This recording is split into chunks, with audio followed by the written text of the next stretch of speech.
10, 9, 8, 7, 6, 5, 4, 3, 2.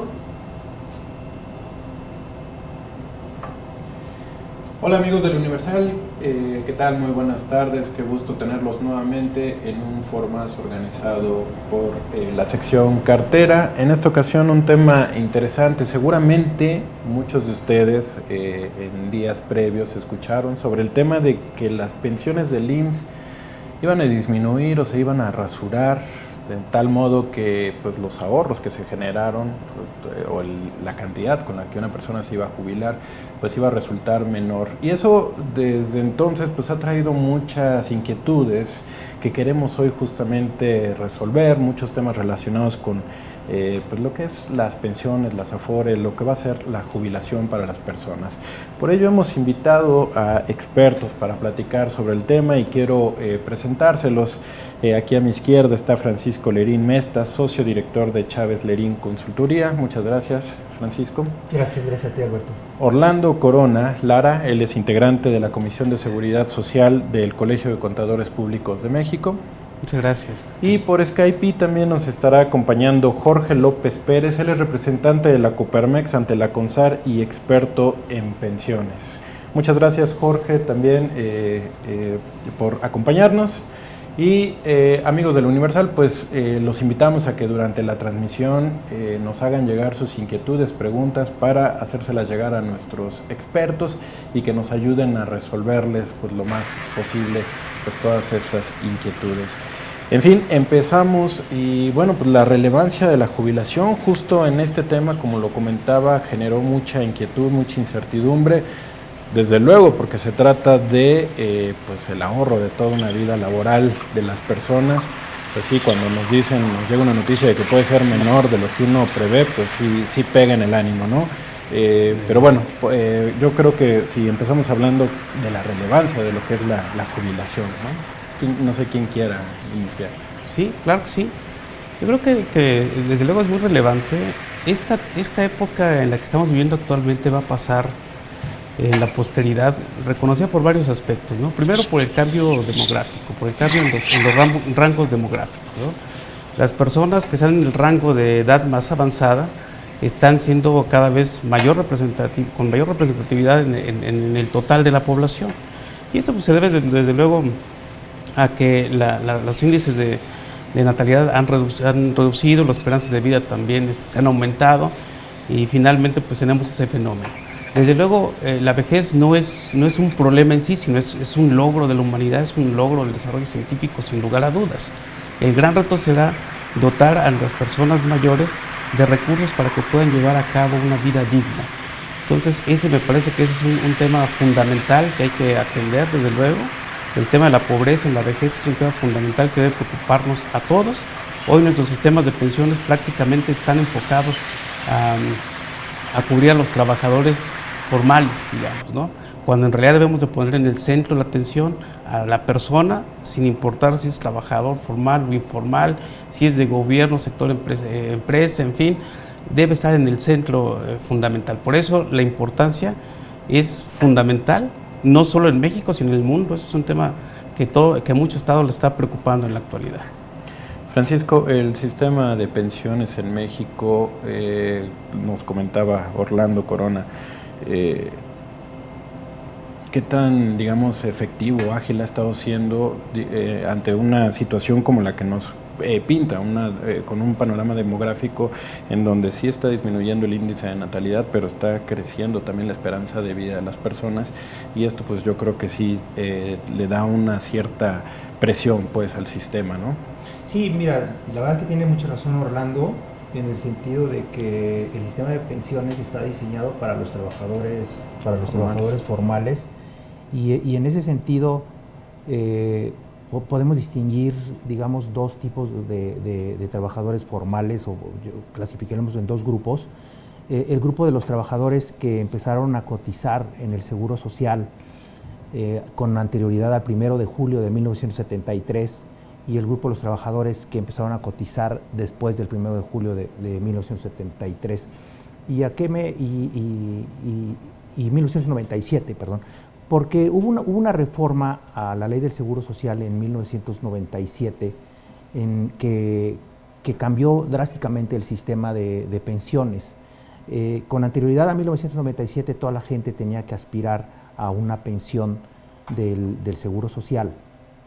Y en la ley de 1973 el salario máximo con el que una persona podía cotizar era de 10 veces el salario mínimo. Con la entrada en vigor de la nueva ley de 1997, el salario máximo con el que cotiza la gente sube a 25 veces el salario mínimo, y esto detona una situación. Las personas al solicitar su pensión, pues la solicitaban con un tope de 20, los que habían cotizado y que habían promediado ese ingreso, solicitaban 25 veces el salario mínimo. Y de ahí es de donde surge esta controversia que comentabas al inicio del programa, porque el Seguro Social se pronunció en el sentido de decir no te puedo pagar 25 veces el salario mínimo porque tú cotizaste en algunos años con 10 veces el salario mínimo, y eso, bueno, pues no me dan las cuentas. Algunos jueces le dieron la razón a los trabajadores diciéndole no, sí le tienes que pagar 25 veces el salario mínimo. Entiendo que hubo otra resolución en sentido contrario en el que le dieron la razón al Seguro Social, y esta circunstancia es lo que deriva en una jurisprudencia en la que si llegara a haber otra controversia parecida, los jueces tendrían que resolver atendiendo a esta jurisprudencia y otorgando solamente 10 veces el salario, solamente 10 veces como tope el salario mínimo a la persona que estuviera en esta circunstancia. Ahora, eso no quiere decir que las personas que tienen una pensión que ya la están recibiendo de 25, topada a 25 o a más de 10, en un rango entre 10 y 25 salarios mínimos, se les vaya a disminuir esa pensión. O sea, ellos van a seguir recibiendo lo que ya obtuvieron y que les corresponde por derecho. Entonces, volviendo un tema al grupo de las personas que empezaron a trabajar después de 1997, estas personas, cuando llegue la edad de jubilación, ya no van a poder aplicar para la pensión como la conocíamos, de los 25 o del promedio del sueldo que hayan tenido. Estas personas van a poder disfrutar de una pensión en función del dinero que tengan en su Afore. Ajá.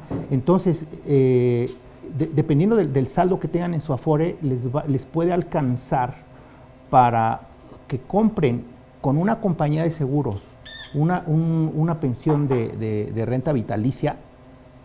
Ajá. Y si no les alcanza para eso, entonces les va a tocar un retiro programado. ¿Qué es un retiro programado?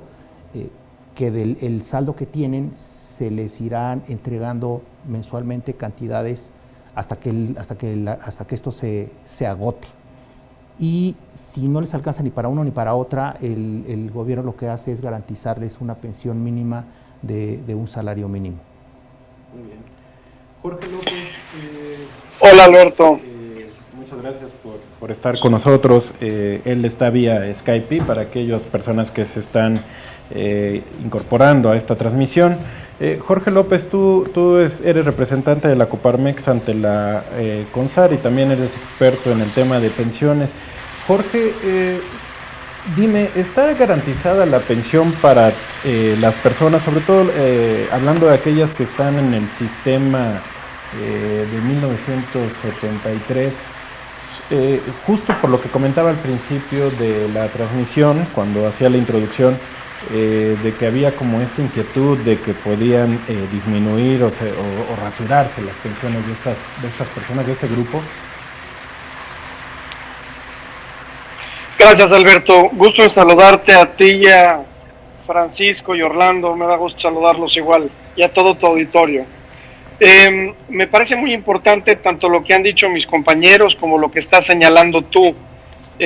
Como sabes, el sector empresarial ha estado trabajando en distintas dimensiones para tratar de solucionar o de arreglar de la mejor forma posible, con las restricciones que hoy tiene el país, el tema pensionario.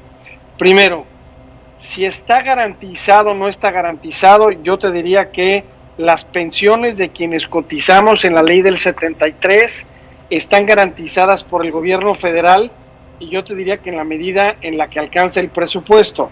Y es ahí donde estriba el verdadero problema, porque el incremento en la esperanza de vida y los cambios demográficos que ya expusieron mis compañeros previamente, pues están haciendo presiones fiscales muy relevantes como proporción del presupuesto total, que bueno, pues pueden llevar a las finanzas públicas a un problema mucho mayor si no hacemos algo. Y de ahí que uno de los temas que me gustaría tocar contigo más importantes, que no han tocado mis compañeros, además del tema de que cada vez más mexicanos deberíamos estar en el sistema de seguridad social, la gente independiente. Dos, el hecho de cómo cambió la ley del 97 y a diferencia de la 73, yo te diría que el problema de solvencia de los sistemas de seguridad social tampoco ha evolucionado a la medida como ha evolucionado el sector laboral. No podemos cometer otra vez el error de prometer programas de bienestar, programas pensionarios, sin tener claridad hoy y en los próximos años en dónde se va a hacer dinero. Empresas internacionales a cómo están solucionando este tipo de problemas en otras latitudes. México no es la excepción. Es más, los países en el mundo tienen un problema pensionario por las mismas causas. Latinoamérica en general, completamente por nuestra dinámica laboral y digamos por la entrada y salida de la gente a la informalidad. Pero insisto, es muy importante que para los de la ley del 73 y para la ley del 97 garanticemos que existen los mecanismos de financiamiento para que como país podamos hacer frente en el futuro. No andemos acariciando ideas por ahí peregrinas de no poner el dinero y andar prometiendo pensiones que en los próximos 30 años serán ahora sí impagables. Muy bien. Ahora, lo que, digamos, la coincidencia es que el sistema pensionario cubre a los trabajadores formales. Entonces, ¿cómo hacerle para, digamos, involucrar a toda la población, digamos, toda la población ocupada, que no solamente sean los formales, pues? Y yo supongo que va a haber una confección bastante importante, o es necesaria una reforma, pues, al sistema pensionario, pues, porque sí, si no se va a volver una bola bastante pesada, una bola de nieve para las finanzas públicas y detonar una nueva crisis pues que no estaría bien, pues, para el país, ¿no? No esperamos. Así es, sí, mira, ¿cómo incorporar a todas las personas? Yo comentaba hace un momento que el punto central de cualquier reforma debía ser poner a la persona, ¿verdad?, como parte del beneficio del sistema de pensiones. ¿Cómo se puede lograr esto? Bueno, indudablemente que hay esquemas que se han reconocido en el mundo. En el tema de las pensiones, afortunadamente, paradójicamente, pues no hay muchas alternativas para solucionar. O sea, nosotros estamos buscando muchas soluciones, ¿no? Pero ese tema de la cobertura, se ha utilizado, ¿verdad?, esquemas en los cuales el ciudadano, sin importar si es un trabajador o extrabajador, si estuvo en la economía formal o informal, si estuvo en gobierno, sector empresa, no importa, debe estar en el centro de esta solución, ¿sí? ¿Cómo se resuelve? Bueno, pues en esta parte donde podemos dar una pensión universal, por ejemplo, con ciertas características, este tema que se ha considerado como una pensión, como una base de pensión para todos, universal, donde el único requisito para acceder sea la edad. Se establezcan procedimientos rígidos, sí, efectivamente, para tener el control y por tener la asignación, pero la edad debe ser el único requisito para poder acceder a ella. Esta pensión básica, digamos, tiene dos objetivos. Uno, combatir la pobreza en la edad de la vejez. O sea, hay muchos indicadores que lo dicen cuánto debería ser el monto necesario para que una persona pueda vivir dignamente. O sea, hay que llegar a ese nivel. Hoy la pensión universal que tenemos es muy baja, hay que subirle necesariamente para poder lograr ese objetivo. El otro objetivo que se persigue normalmente es suavizar un poquito el impacto en la baja del consumo, que ese es un gran problema en la economía también. Si tenemos personas mayores que no tienen los recursos para consumir, pues obviamente será un problema también económico, ¿no? Entonces, esa pensión universal debe de cumplir ese primer requisito. Y todas las demás pensiones que tenemos, Seguro Social, ISSSTE, debían de complementar lo que tenemos en la actualidad. Hace tiempo platicamos de que pues debería ser un excluyente, ¿verdad? Que si el que tenga pensión universal sean las personas que no tienen pensión de Seguro Social. Hoy me parece que la tendencia debe ser que esa pensión debe ser el piso básico mínimo, y las pensiones de Seguro Social y del ISSSTE, y entre otras, deben de complementar esa parte para que el trabajador tenga una pensión digna, pero debe ser el centro dirigido a la persona, independiente de su calidad de trabajador o no. Francisco, una pregunta recurrente que nos hacen los lectores es que si durante, digamos, su jubilación van a recibir la misma cantidad de pensión mensualmente. ¿Esta no va a cambiar? ¿Esta se va a ajustar? ¿Qué le podemos responder a la gente sobre este tema? Actualmente las personas que están pensionadas con la ley de 1973, entonces su pensión se irá incrementando en la medida en la que incremente el salario mínimo, y así se irá ajustando con el tiempo. Respecto de las personas que se jubilen o que se pensionen con la ley de 1997, que va a ser con sus afores, ellos depende de la modalidad que tomen. Insisto, recordemos que la gente que se va a retirar con la ley de 1997 tendrá tres variantes. Una es la renta vitalicia, y en ese sentido será conforme al seguro que contrate. Normalmente estos seguros pues también se van incrementando, se van ajustando, algunos en UDIs, algunos en moneda extranjera, dependiendo del seguro que le alcance para comprar. Los que tengan retiro programado también se irán ajustando de acuerdo con lo que se establezca en su afore. Por eso es tan importante que el trabajador voltee a ver qué afore está y qué condiciones son las que tiene. Y por último, si lo que le va a alcanzar es para la renta, la pensión mínima de la que hablaba Orlando, pues esa se irá ajustando también conforme se vaya incrementando el salario mínimo. Jorge López, creo que tuvimos un pequeño problema ahí técnico, pero ya te recuperamos. Jorge, también se ha hablado mucho de la generación de transición, y quisiera ver si nos puedes también como situar qué tipo de, o más bien qué segmento de la población se encuentra en esta generación, y digamos también explicarle para que la gente que esté en este segmento sepa cuál es su situación respecto al tema de la jubilación. Gracias, Alberto. A pesar del tema técnico, tuve la oportunidad de escuchar todo lo que dijeron mis compañeros. Te platico. La generación de transición es aquella generación que no tiene, digamos, los derechos de la ley del 73, y que después de entrar a la ley del 97, cuando arranca la ley de las afores, no tendrá, digamos, ni los beneficios del 73, y que tendrá una dificultad para lograr los beneficios pensionarios que da la ley del 97, incluso con la complejidad de que la ley del 97 tiene una disminución importante en el monto de la pensión. Es decir, si tú te jubilas con la ley del 97 contra la ley del 73, debe de haber una diferencia al menos del 50%, ¿no? Entonces se vuelve un problema grave, y esta generación de transición es a la que se le ha, digamos, insistido en que tenga un ahorro, no solamente a través de lo que los patrones ponen, sino a través del ahorro voluntario y de muchos mecanismos que hemos logrado por las características del sistema pensionario mexicano, tener un ahorro adicional al que pone el patrón. Y la generación que está, digamos, con los beneficios del 73, pero que tendrán cargo al erario en los próximos 30 años. Me parece que el último pensionado de la ley del 73 se espera que esté en el 2055 o 2060, incluso todavía vivo.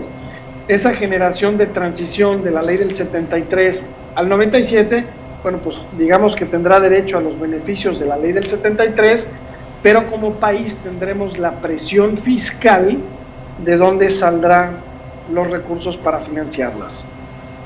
Sí, pues está muy elevada la proyección. 2050, sí estamos hablando de todavía un tramo de 30 años, ¿no? Pues sí, porque tienes gente muy joven que empezó, digamos, en el verano del 97, previo al cambio de la regulación, y que pues tendrá una vida más longeva, viendo las estimaciones de esperanza de vida a edad 60, de las personas que nacieron, déjame decir, en 1990. Entonces, hay una generación de transición importante en ese grupo de personas. Y es ahí donde me gustaría insistir en que la reforma pensionaria que como país tengamos, pues tiene que ser tan flexible como lo ha sido el mercado laboral. Y tendremos que modificar no solamente el incremento patronal, sino tendremos que buscar maneras en que el trabajador que tenga un patrón o el trabajador que esté por su cuenta, que es la inmensa mayoría de los mexicanos, tengan los mecanismos obligatorios y voluntarios para tener un ahorro suficiente. Insisto, México tiene el andamiaje, gracias al sistema individualizado que alcanza a 65 millones de mexicanos, tengan o no tengan patrón. Hicimos redes comerciales que nos permite que más de 16,000 puntos de venta reciben ahorro voluntario y podrían recibir ahorro obligatorio de personas independientes. Y tercero, hicimos algunos esquemas de ahorro voluntario incluso atados al consumo o atados a otros programas que permiten que la persona ahorre a través de estos mecanismos de economía del comportamiento. Entonces yo te diría que el sistema pensionario tiene todo para hacer una reforma que permita dar alcance a más trabajadores, ser suficiente en términos de reemplazo, si es que todos nos ponemos a ahorrar más, ser solvente en el sentido de que el dinero esté disponible y que este nuevo sistema de cuentas individuales, bueno, el tema de solvencia no lo tiene, y que entre todos sigamos haciéndolo así y lo hagamos de manera justa. Ahí coincido con mis compañeros de panel, en donde el trabajador tiene que estar en el centro de la reforma. Tenemos que ver la forma en que el mexicano no sea viejo, pobre, y no tenga esta máquina de la demografía tanto éxito como lo ha tenido en otros países o incluso en nuestro país en los últimos años.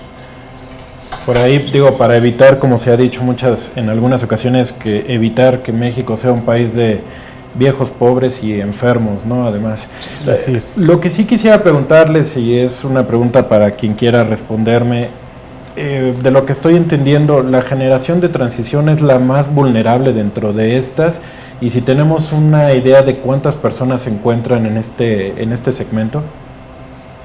Bueno, yo creo que el tema de transición, como ya lo dijo Jorge, ¿verdad? Es, digamos, el que tiene garantizada su pensión, ¿no? Okay. Aquellos que están en esta parte que cotizaron en el 73 y que tienen todos los derechos de elegir, con la ley 73 tienen derecho a elegir entre la ley 73 o la ley 95, ¿no? Creo que el gran problema que se tiene es el tema también de la generación Afore. Esa generación Afore que únicamente es aquella que puede elegir, no puede elegir, sino que solamente pensionarse con la ley del 97, ¿no? Que está vigente a partir del 97. Y es un gran reto. Todos los sistemas de seguridad social y los esquemas de pensiones forman parte de ellos. Siempre se evalúan desde tres perspectivas. La primera es el tema de la cobertura. ¿A cuántas personas beneficia este plan de las Afore, ¿no? Ahí tenemos, por ejemplo, en esta parte, pues afiliados al Seguro Social, 20 millones de trabajadores afiliados al Seguro Social. Una buena parte, bueno, pues es de la generación Afore, ¿no? La otra parte de la evaluación es el tema de la cobertura, también en la prestación de la suficiencia. Si lo que van a recibir va a ser suficiente para tener una vida digna. Ya hablamos de tasas de reemplazo, que también Jorge ya comentaba, tasas de reemplazo de 20%, 25%, que puede ser todavía una peor situación. O sea, que el trabajador reciba pensionado el 25% de lo que ganaba siendo trabajador activo. Entonces, es una situación muy delicada, muy complicada, y puede ser toda una situación peor aún, porque se habla de una ponderación solamente del 25%. Hay quienes puedan tener una tasa de reemplazo mucho menor. Y la tercera parte de evaluación debía ser la parte de la sustentabilidad financiera o fiscal, si tenemos los recursos necesarios para poder hacerle frente a esa cuestión. Y en ese caso, este sistema de las Afores está generando una gran presión fiscal, porque si bien es cierto, la generación Afore solo se estima que el 27-28% de las que están en la generación Afore alcancen a pensionarse, todavía de ese porcentaje, el 25 o 30% van a alcanzar una cantidad superior a la pensión mínima garantizada. La mayor parte de los trabajadores en generación Afore irán a la pensión mínima garantizada. ¿Y esto qué implica para el gobierno federal? Pues el gobierno federal garantiza la pensión mínima garantizada, de tal forma que si el trabajador no tiene los recursos suficientes para alcanzar esa pensión, el gobierno federal hace la aportación complementaria. Entonces nos genera una gran presión financiera este caso. Yo creo que el gran reto es precisamente la generación Afore, y hacia esa generación es la que debería de establecerse los cambios, precisamente para evitar un problema que se van a empezar a pensionar en los próximos 2 o 3 años. Ya empezarán la generación Afore a pensionarse, y va a haber un desánimo pues en el tema de las pensiones para esa generación, porque van a sentir ya en carne propia los efectos que tiene este plan de pensiones, que no está dando resultados como se esperaba al inicio. Sí. Jorge o Francisco, tengo entendido que la primera generación que se va a jubilar de las Afore, sí, es el próximo año, ¿no? Déjame, digo, ahorita... 2022. 2022. Bueno, está cercana, será 2021, 2022. Sí, porque la edad mínima para contratarse formalmente son los 15 años. Entonces, desde el 97, y luego en esta nueva ley hay que cumplir 65 años para entrar a tener derecho a una pensión. Ya estamos muy próximos a que empiecen a tramitar sus pensiones, y habría que ver cuánto tienen de ahorro. Yo creo que hay una cuestión muy importante que comentó Jorge, y es el tema del ahorro. Y digo, independientemente, o sea, coincido plenamente con mis compañeros en el sentido de la necesidad de una reforma en el sistema pensionario del país. Sin embargo, en tanto se tenga o no se tenga, yo creo que también existe una obligación individual por parte de las personas, y habría que hacer un pequeño análisis de manera individual, insisto, para ver a dónde quiero llegar, cuál es el nivel de ingreso que esperaría yo tener cuando llegue yo a la vejez. Entiendo que no todas las personas tienen la posibilidad de hacerlo, pero los que tengan la posibilidad de hacerlo, sí tendrían que estar pensando en hacer aportaciones adicionales a su cuenta de retiro, porque sobre todo los de 1997, porque ellos ya no pueden escoger si la ley anterior o la ley nueva. Ellos sí o sí se van a pensionar con lo que tengan de saldo en su cuenta de Afore. Entonces, en la medida en la que el dinero que tengan en su Afore sea poco, pues su pensión también va a ser bastante magra, ¿no? Y el otro tema también... Alberto. Sí, Jorge. Disculpa, nada más complementando lo que platicaba ahora Francisco. Nosotros esperamos que el próximo año, que se cumplan las 1,250 semanas de la primera generación, que llegue a este término y poder ser la primera generación de jubilados de la ley del 97, estamos esperando que sea una minoría, pero es una minoría que a lo mejor representa pequeñas decenas de miles de personas, comparados con los millones de jubilados que hoy tenemos. El punto relevante es que se da el primer golpe de realidad entre cómo funcionaron los dos sistemas, y más allá de si se jubilan 1,000 personas o 10,000 personas, lo importante será que en ese momento se verá con certeza cuáles fueron los beneficios del cambio de la ley del 97 ¿Y cuáles fueron, digamos, las asignaturas pendientes? ¿Cuál es el beneficio? Bueno, pues de que de manera segura estuvo el dinero, estuvo bien invertido y se le va a entregar al trabajador. ¿Cuáles fueron, digamos, las asignaturas pendientes? Bueno, pues la tasa de rendimiento claramente no dio los objetivos con las que se proyectaron hace 25 años. Nadie sabíamos que iba a pasar la crisis del 2008, nadie sabíamos que iba a pasar la baja de tasas de los últimos 20 años en el mundo.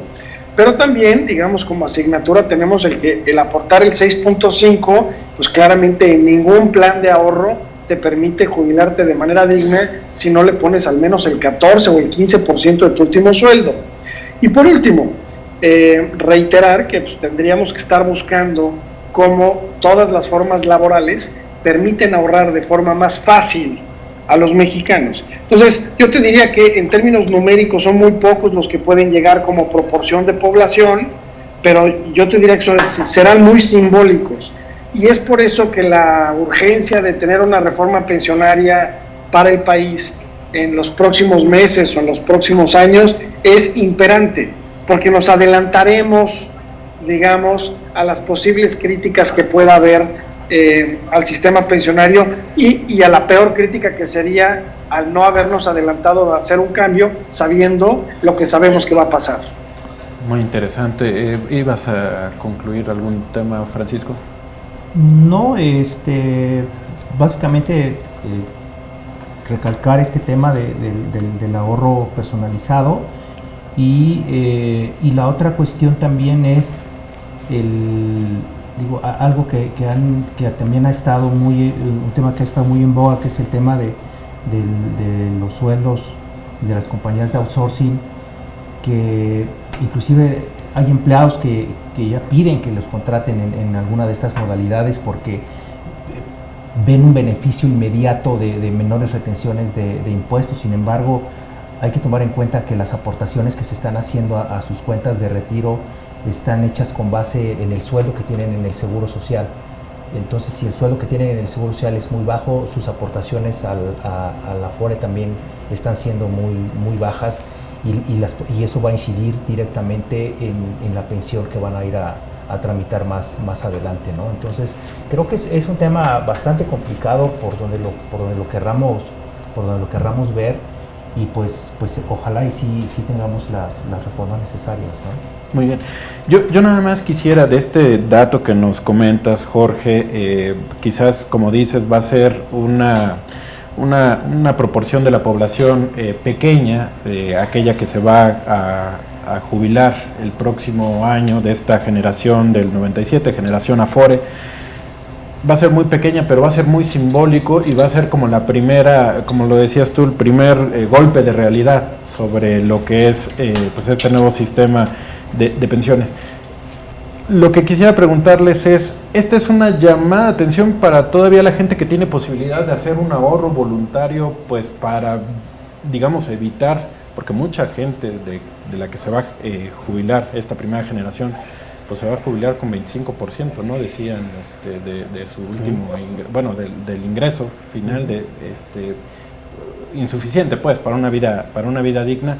Es una buena llamada de atención, pues, para el ahorro voluntario y de alguna manera, pues, sí robustecer sus ahorros.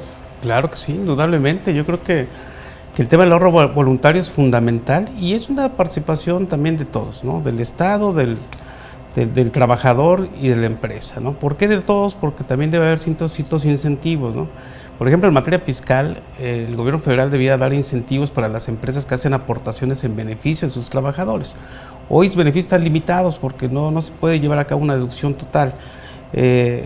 Esto debería ser, por ejemplo, un tema de un acreditamiento directo al impuesto cada vez que la empresa realiza una aportación de manera solidaria en beneficio de su trabajador. Debería haber un estímulo para esto, ¿verdad? También debería haber un estímulo para que la propia empresa, para que el trabajador pueda hacer su aportación voluntaria, y debería también haber cambios que se permitieran y que ya están realizándose también, ¿no? El que pueda ser más accesible para que el trabajador pueda hacer aportación. O prestaciones, por ejemplo, en el que el trabajador hace aportación de cierta cantidad y la empresa de manera solidaria, cuando el trabajador lo hace, también la empresa realiza una aportación adicional, que son esquemas también que el gobierno federal debería de incentivar también, realizando aportaciones voluntarias en la medida que el propio trabajador realiza una aportación voluntaria a su cuenta individual. Por eso digo que es un compromiso de todos.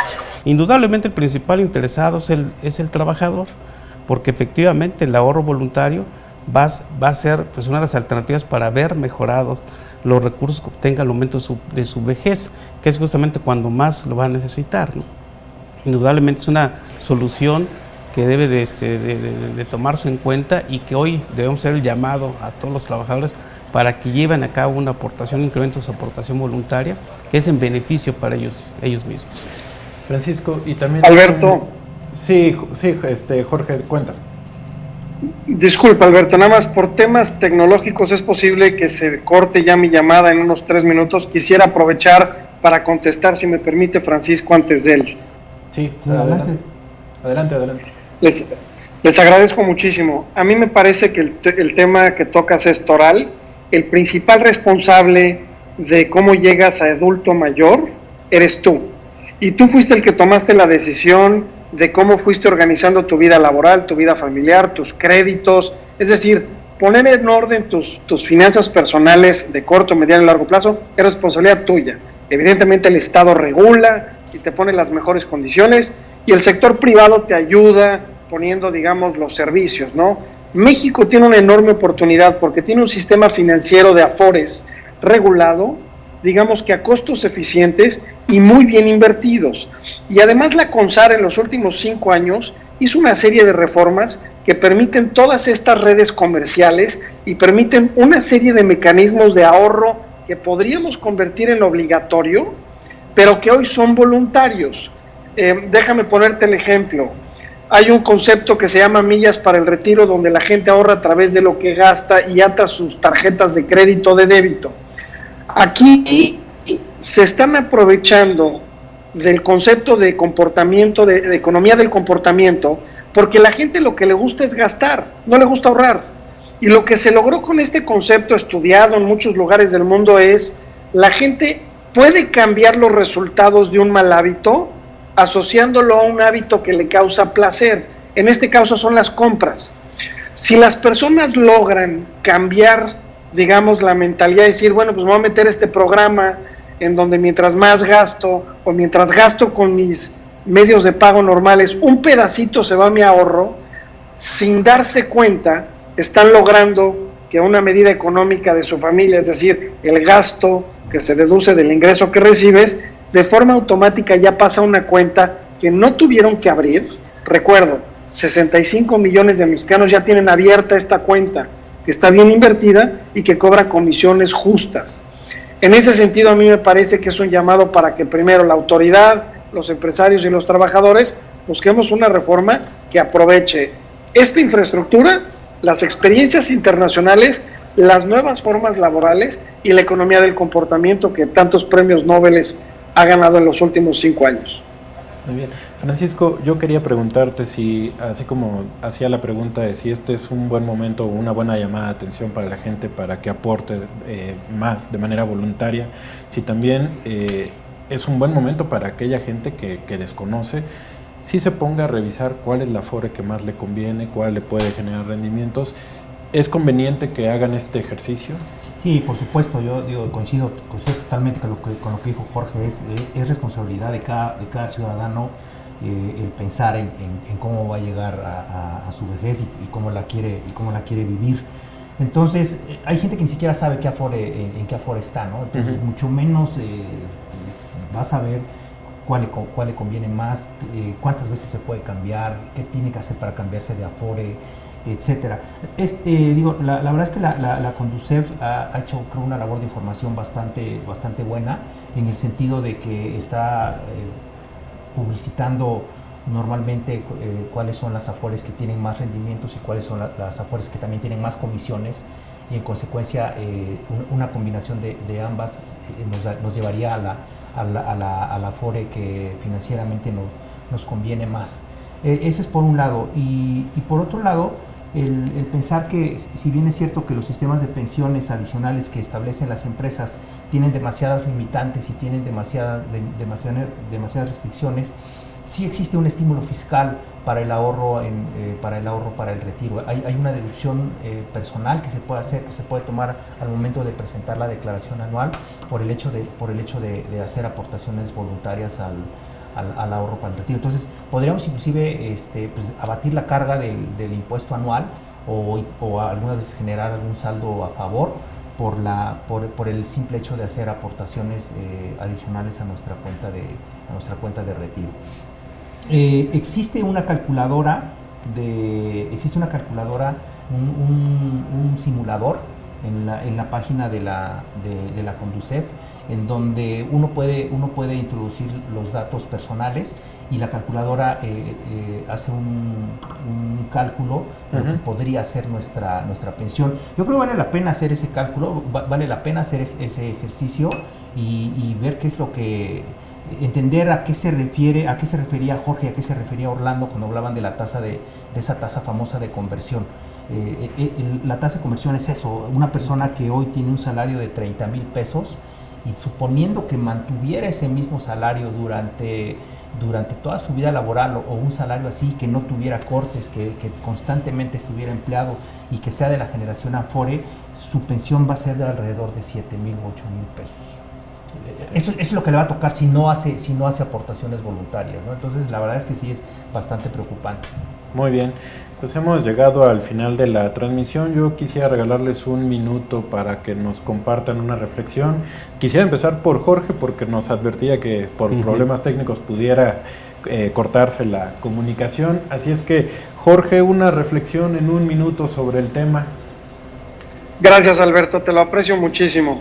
Espero que no se corte. Primero, la reforma tiene que tener alcance donde más mexicanos tengamos derecho a esto. 2, tiene que tener solvencia. Tenemos que asegurarnos de tener los mecanismos para poder pagar esas pensiones en 100 años. Tercero, tiene que tener suficiencia. Es decir, que sea suficiente el ingreso que yo recibo como jubilación, aunque sean de varios componentes, pero que sea suficiente para vivir como yo vivía de activo. Y cuarto, tiene que ser justa. Todos los mexicanos debemos de ser de primera. No debe de haber mexicanos que tengan acceso a pensiones de privilegio y otros que tengamos derecho a pensiones de miseria. Y por último, que el trabajador esté en el centro, y no es el trabajador formal, es el mexicano que trabaja, sea independiente, sea empleado, sea profesionista, lo que sea, que tenga derecho a una vejez digna. Muy bien, Jorge, muchas gracias. Orlando. Gracias. Yo insisto ya como conclusión, ¿verdad? Que efectivamente la persona, no tanto el trabajador, sino la persona va a estar en el centro de esa solución, de esas alternativas, ¿no? Que debemos de buscar alternativas que nos permitan abatir la pobreza en la vejez y atenuar un poco o suavizar un poco la baja de consumo en la vejez precisamente, ¿no? No hay soluciones fáciles, indudablemente, es un problema muy importante, pero es necesario ya realizar cualquier alternativa que se tenga que implementar, porque ya no habrá marcha atrás, ¿no? Estamos llegando ya a un punto en el cual, si no realizamos ya una modificación importante sobre el tema, pues las consecuencias serán muy graves, ¿no? Esta reforma pues tendrá que ir enfocado a lo que yo platicaba también en un inicio, en los temas de evaluación a los esquemas de pensiones. Tiene que ser la cobertura suficiente, necesaria, para cubrir a toda la población, que eso implica, como decíamos, una pensión básica e ir incorporando también en los esquemas de seguridad social a los trabajadores independientes de manera voluntaria, ¿no? Tiene que considerarse esta cuestión para poder tener una solución también positiva. Tiene que darse desde luego un sustento financiero, efectivamente, para poder lograr los beneficios a largo plazo, y debe tener también una suficiencia. Es decir, la pensión debe ser suficiente para llegar a los estándares internacionales, de luego es una referencia, pero también para cubrir las necesidades de una persona mayor ya en su vejez. Francisco.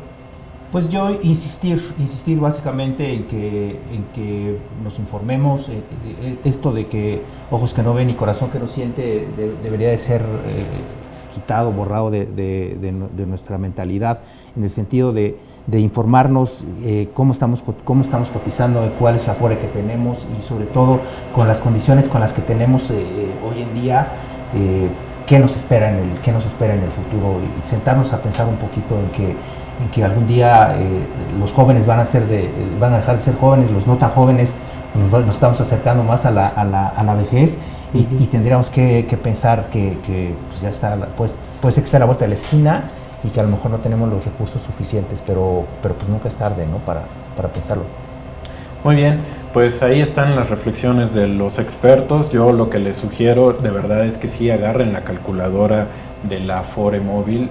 Van a llevarse una sorpresa si de verdad no han hecho ninguna aportación voluntaria. Se van a dar cuenta de la realidad que les puede venir si no hacen pues un adicional para sus ahorros. Y sí, pues con toda la intención de pues evitar o más bien para tratar de tener una vida digna al final pues de lo que es ya la edad del retiro.